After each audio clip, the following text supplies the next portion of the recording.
Hello everyone! So today I'm doing a tag which I haven't done in a really long time.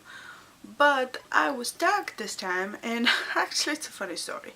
See, it all started last year in July when I found the Goodreads tag from somewhere, I don't even remember where.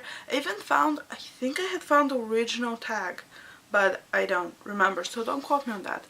And I filmed the Goodreads tag, but I didn't like the footage because the lighting was horrible. Not that it's great now, but then it was really bad. And I was like, I'm not feeling this footage, so I never actually posted it. And then a few months ago, Kim from Kimberly's Book Nook did the tag, and I had talked to her about it, and she's like, yeah, you should totally do it because it's really fun. And I'm like, I really should redo the tag and post it. And then that never happened because at that time I had taken a sabbatical apparently from making videos, so that didn't happen. And now I've been tagged officially, like legitimately tagged to do this tag by Haley from a blog called Water Painted Dreams, which is a really cute blog. It's a lifestyle blog. It's really awesome. I'll actually leave all the links down below if you want to check them out. Yeah, so now I have to do this tag because I've been tagged, you know, so let's get on with it. And in case I forgot to mention it, this is the Goodreads tag. Okay, so question number 1 is, what was the last book you marked as read? And that is actually The Falconer by Elizabeth May, which I just finished last night, and it's really awesome. It's like steampunky, and it's in Edinburgh in the 1800s, and there's fairies, and it's and a kick-ass female protagonist, kick-ass female protagonist. So all things I love. Question number 2 is, what are you currently reading? And I'm currently reading Harry Potter and the Sorcerer's Stone by J.K. Rowling, which I have been reading since last month because, I don't know, I'm in a reading slump, but my reading has been up and down. So, anyway, so I have like 100 pages left. Whoops. Excuse me. So yeah, I have about 100 pages left, and I'll finish it hopefully before I leave to Paris in a few days, so yeah. Question number 3 is, what was the last book you marked as to read? And funny story, that was actually the yet untitled, you can't really see that, can you? Anyway, it is the yet untitled, hopefully existing, 3rd book of the Archived series by Victoria Schwab, because the Archive needs a 3rd book. Let's face it, let's be real, it needs a 3rd book, and they have put up a Goodreads thing on it as entitled book number 3, and I'm like, you know what, maybe if enough people put it in there to read things, maybe they'll decide to make it. Wishful thinking. So the Archive needs a 3rd book. Question number 4, I think, is, what book are you planning to read next? And I was planning to read The One by Kiera Cass next. However, I don't think I'm gonna have enough time to read it before I leave for Paris, and I don't know if I want to take any physical books with me. I'll have my Kindle, so I might read this, or I might read something from my Kindle. There's a lot of ebooks that I've received that I need to review, so I thought, what better time than traveling to get on that. Question number 5 is, do you use the star rating system? And yeah, I do. When I finish a book, I usually put a star or stars on it. Actually most of the books that I read, I give 4 or 5 stars on. Sometimes I give 3s, and if it's a really bad book, I give it 2, but that has rarely ever happened, so.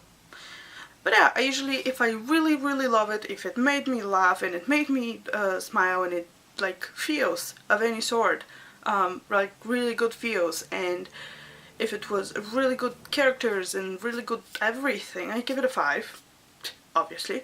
Sometimes though it lacks some of those things, like it's a good story, it's a good book, it's a good everything, but it's not exactly awesomeness, so I give those 4 stars. And then if it's less than that, I give it 3. I mean, even 3 stars is still a good rating, so I try to be fair and give my honest opinion, but at the same time I know that not every book is for everyone, and the authors have put a lot of work in those things, and not just the authors but also the publishing houses, so I try to respect that when I give my star ratings. However, that is not the driving force behind my star ratings, if that makes any sense. Question number 6. Are you doing the 2014 reading challenge? Yes, I am. Originally, I had put it at 125 books, which meant that I had read roughly one book every 3 days. However, since I've been in a reading slumpy mood, I have cut that down to 100 books, and right now I'm right on track. I was a little ahead for a while, but reading slump, so now I'm right on track. I should really read a book. I should finish Harry Potter maybe today, and then I'll be one book ahead. There you go. Question number 7. Do you have a wish list? Not on Goodreads. I mean, I guess most of the books in the to read folder are books that I wish to read. I mean, that I probably don't have. Some of them I might have. But I do have an Amazon wish list. I just want to read all the books in the whole world. I want to read them. I want to read them all. Question number 8. I can't count. Is what book are you planning to buy next? And I have no idea. I mean, I have pre-orders, and I have 2 books that are coming up next week. One of them is City of Heaven and Fire, and the other one is, oh, what is the other one? I don't remember what the other one is. Comes out the same day as City of Heavenly Fire, but City of Heavenly Fire kind of eclipses everything else. Also, I won't be able to read it until a week after it comes out because I'll be in Paris. So I'll try to be very careful not to read any spoilers. Question number 9 is, do you have any favorite quotes and would you like to share any of them? And I don't exactly have favorite quotes. I have quotes that I like. Okay, so I recently read Attachments by Rowell, and I didn't have any post-its or any highlighters or anything like that, so there were some things that I really liked in there, so I ended up dog-earing them. Let's see what I did. Okay, here we go. He'd come to Eve's house because he knew she'd ask him that, and he'd hoped that when she did ask, he'd have an answer. Things tended to come in focus when she was around, and that's like that she is a sister, and that's just, I think, it's a really like sweet quote. I mean, it's kind of nice to have a person around who tends to help you get things in perspective and things in focus. So I mean, reasons why I like quotes are because, first of all, their meaning, or what they mean in the book, or what they mean as a whole, or I just like the way they sound, or something else that doesn't make sense. But I mean, there are quotes that I like just because, like, there are some things from different books that, for example, would make me smile. So I would like this quote because it makes me smile, because it maybe reminds me about something in the book, or I don't know. Weird. Anywho. Oh, here's a good one. Okay, so love, purpose, those are the things that you can't plan for. Those are the things that just happen. And what if they don't happen? Do you spend your whole life pining for them, waiting to be happy? Lincoln. He is awesome. You should read this book. It's awesome. Question number 10. Who are your favorite authors? And again, I don't exactly have favorites. I have authors that I read a lot of, for the simple reason that they have a lot of books. For example, Rowell. I've just read one book of hers and I love it. So is she a favorite author? Even if I haven't read any other books, I don't know. But I like this one book. And then John Green, because he has his writing is just so amazing. It's I don't even know how to describe it, but he is awesome. And then J.K. Rowling, because duh, Harry Potter. I mean, I still haven't read The Cuckoo's Falling, or whatever the name is, or the something Vacancy. Wow, I don't know my books. Anyway, but I still haven't read those, so I don't know how they are, but I really did like Harry Potter. So does that mean that J.K. Rowling is a favorite author? I don't know. Cassandra Clare. can't forget about Cassandra Clare. I've read practically everything she has ever written and I really liked it all, so I guess I could consider her a favorite. Also, let's see, Janine Frost, because I seriously love her Night Country series and all the spin-offs of the Night Country series.